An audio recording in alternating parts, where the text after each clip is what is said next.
Në një takim të ngrohtë me banorët e fshatit të tij të lindjes, në Armen, kandidati i Partisë Socialiste për deputet Vullnet Sinaj shprehur mirënjohjen për mbështetjen ndër vite. Sinaj kërkoi prej tyre mbështetjen me votë më 11 maj. Unë nuk kam ardhur në Armen si deputet, po kam lindur këtu në Armen si armenas, si vullnet. Kam bërë këtu shkollën 8 vjeçare, edhe mbasi jam larguar në shkollën e mesme, nuk jam dar asnjëherë nga fshati. Hallet edhe problemet tuaja më kanë afruar gjithmonë me fshatin. Dua t'ju falenderoj nga zëmra për gjithë mbështetjen që më keni dhënë. Se kur të mbështet fshati yt, njerëzit e tu që të njohin që nga fëminia, është pjesë e suksesit pastaj që ti mund të arrish në zona të tjera. Më keni mbështetur jo vetëm me votë, po dhe me zëmër, me veprime. Dashur vëllezër, ju kërkoj që t'jeni pjesë e stafit tim për djalin tuaj në Parlamentin Shqiptar me emrin deputeti Vullnet Sinaj. Dhe unë do të bëj krenar veten, familjen dhe të gjithë Armenin. Ju faleminderit gjithëve.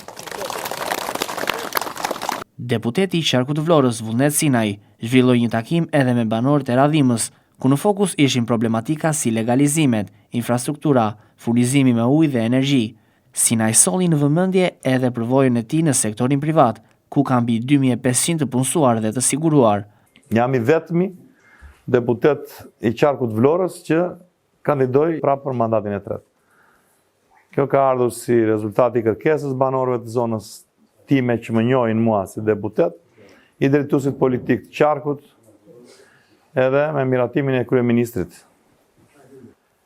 Pyeta veten time, a e meritoj unë të dal për kandidat për deputet, kur kam dhe kaq punonjës, a jam unë punëdhënësi i duhur për këta punonjësit e mi, që të vetet kërkoj të drejtat e punonjësve të tjerë? Mendoj që jam i tillë, sepse në kompaninë time, veç sigurimeve që punonjësit janë gjithë siguruar dhe marrin paga, kompania ju siguron punonjësve një sigurim privat. E bëj dhe politikën me këtë formimin tim ushtarak i disiplinuar, dhe të biznesit, që biznesi ka në bazë zgjidhjen e problemeve. Unë nuk i zgjidh dot të gjitha. Nuk ju premtoj që i zgjidh dot, ama një gjë premtoj, që do jem me juve për çdo hall dhe çdo shqetësim që të keni juve, do ta kërkoj bashkë me ju për një hall edhe një shqetësim tuaj që është i drejtë. Në takim u diskutua edhe për legalizimet dhe infrastrukturën e fshatit. Vullnet Sinaj u zëtua se do të ndjek nga afër shqetësimet e banorëve.